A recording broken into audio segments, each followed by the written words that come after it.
कहानी एक शहर के गरीब परिवार की है जिसमें लक्ष्मी अपनी बेटी राधा के साथ रहती थी। राधा एक पैर से अपाहिज है। उसके एक पैर का इलाज चल रहा था। राधा के पिता का देहांत 2 साल पहले ही हो चुका था। अब राधा के इलाज और घर की सारी जिम्मेदारी लक्ष्मी पर थी। लक्ष्मी अपना घर चलाने के लिए दूसरों के घर का काम किया करती थी, जैसे बर्तन धोना, कपड़े धोना, झाड़ू पोछा इत्यादि। ऐसे ही उन दोनों का गुजर बसर हो रहा था। एक दिन समाचार से पता चलता है कि देश में कोरोना नाम की भयानक बीमारी दोबारा तेजी से फैल रही है।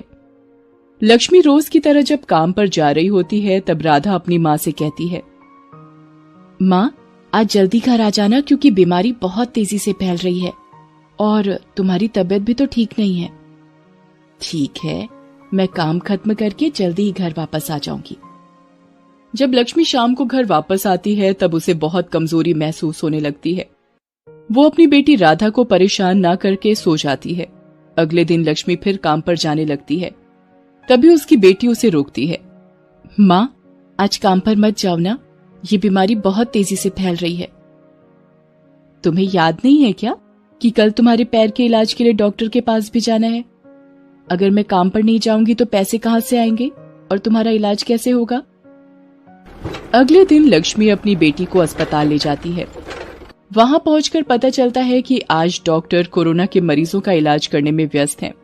माताजी, आज डॉक्टर साहब व्यस्त हैं, आज नहीं देखेंगे आप लोगों को।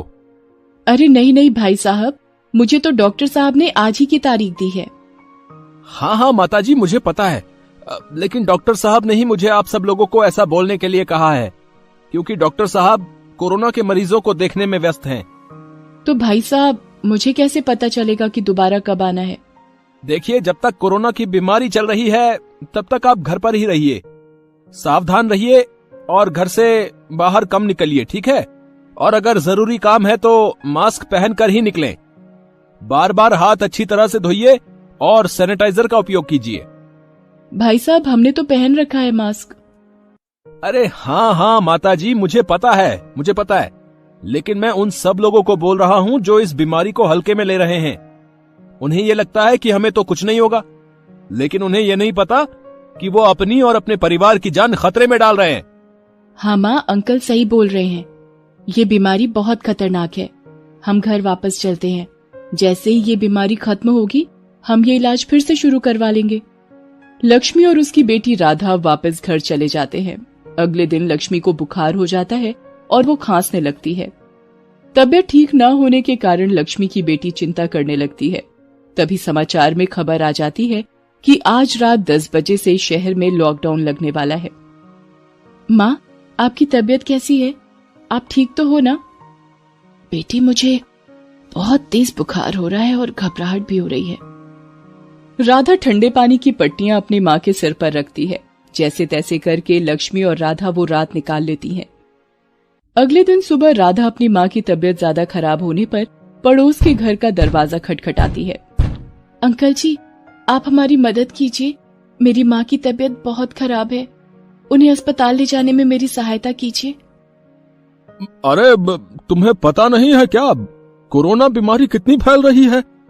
अगर हम तुम्हारी माँ की मदद करेंगे तो हो सकता है हम भी बीमार हो जाएं। और वैसे भी जो लक्षण तुम्हारी माँ को हैं वो तो कोरोना बीमारी के ही हैं। नहीं, हम तुम्हारी मदद नहीं कर पाएंगे। तुम चली जाओ यहाँ से। हाँ। राधा बिना कुछ सोचे समझे अपनी माँ को लेकर सड़क पर निकल जाती है। कोई उसकी मदद नहीं करता। लॉकडाउन की वजह से सड़क पर कोई भी गाड़ी दिखाई नहीं देती। कुछ देर बाद उसे दूर से एक एम्बुलेंस आती दिखाई देती है। एम्बुलेंस वाला अपाहिज लड़की और उसकी माँ को सड़क पर अकेला देखकर अपनी एम्बुलेंस को रोकता है और उस लड़की से पूछता है, अरे, तुम अपनी माँ को लेकर इस सुनसान सड़क पर अकेले क्यों खड़ी हो? मेरी माँ की तबीयत बहुत खराब है। कोई भी मदद करने को तैयार नहीं है। क्या आप मेरी माँ को अस्पताल पहुँचाने में मेरी मदद कर सकते हो? अरे, क्यों नहीं? हम तो आप जैसे लोगों की सहायता करने के लिए ही तो काम कर रहे हैं। आओ, मैं पीछे का दरवाजा खोलता हूँ और तुम्हारी माँ को बैठाकर अस्पताल ले चलता हूँ। जल्दी करो।